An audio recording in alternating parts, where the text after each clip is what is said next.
បាទជម្រាបសួរឲ្យសួស្តីទៅកាន់ពុកម៉ែបងប្អូនអស់គ្នាដែរបាទដែលស្រឡាញ់ជឿចិត្តនៃការចិញ្ចឹមកណ្ដូបទាំងអស់គ្នាបាទ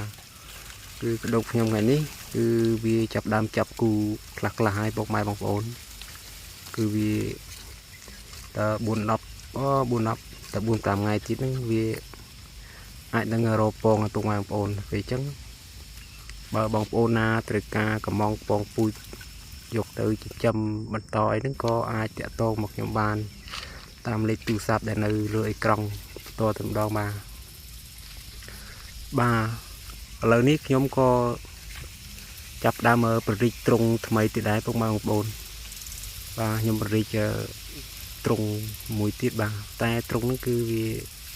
ធំជាងមុនបាទគឺវាទៅតឹង2 ម៉ែត្រគឺបដោត4 ម៉ែត្រពុកម៉ែបងប្អូន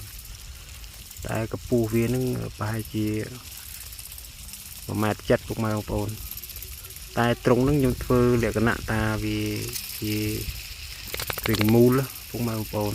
ខ្ញុំអត់ធ្វើជាជ្រុងដូចត្រង់ចាស់ខ្ញុំហ្នឹងទេខ្ញុំធ្វើត្រង់បែបមូលនេះអាត្រង់នេះគឺវាសក់ដោះស្លាបវាសក់អត់ទាន់អស់ទេពុកម៉ែបងប្អូនគឺវាសក់បានពាក់កណ្ដាលនៅពាក់កណ្ដាលត្រង់ហ្នឹងគឺវាត្រង់ហ្នឹងខ្ញុំធ្វើទៅតឹងវាហ្នឹង1 ម៉ែត្រទៅបណ្ដោយ3 ម៉ែត្រពងហ្នឹង3 ខាំមកត្រង់ហ្នឹង3 ម៉ែត្រខ្ញុំដាក់3 ខាំដែរតែ3 ខាំហ្នឹងឡើងស្ញេះមកពុកម៉ែបងប្អូនគឺច្រើនដែរហ្នឹង3 ខាំមិនតិចទេនេះដែលត្រង់ដែលខ្ញុំថាខ្ញុំធ្វើគម្រោងដាក់បន្តហ្នឹងគឺត្រង់មួយនឹងពុកម៉ែបងប្អូនតែឥឡូវហ្នឹងគឺចាប់ដើមរៀបចំដាក់ក្របស្បៃក្របអីហើយនេះគឺត្រង់ខ្ញុំមួយទៀតដែរពុកម៉ែបងប្អូននេះគឺពង3 ខាំដែរពងពូជ3 ខាំដែរហ្នឹងតែនេះគឺចាប់គូហើយតែចាំមើល2 ថ្ងៃឬក៏3 ថ្ងៃទៀតខ្ញុំដាក់ខ្សាច់ឲ្យវាពងវាចាប់គូតែវាទៅចាប់វាអត់ទាន់រកពងវាចឹងចាំមើលឲ្យវាចាប់គូរឿងច្រើនតិចសិនចាំយើងដាក់ខ្សាច់ទៅវាពងបដ ாய் បើថាវាមិនទាន់រកពងចឹងយើងដាក់ខ្សាច់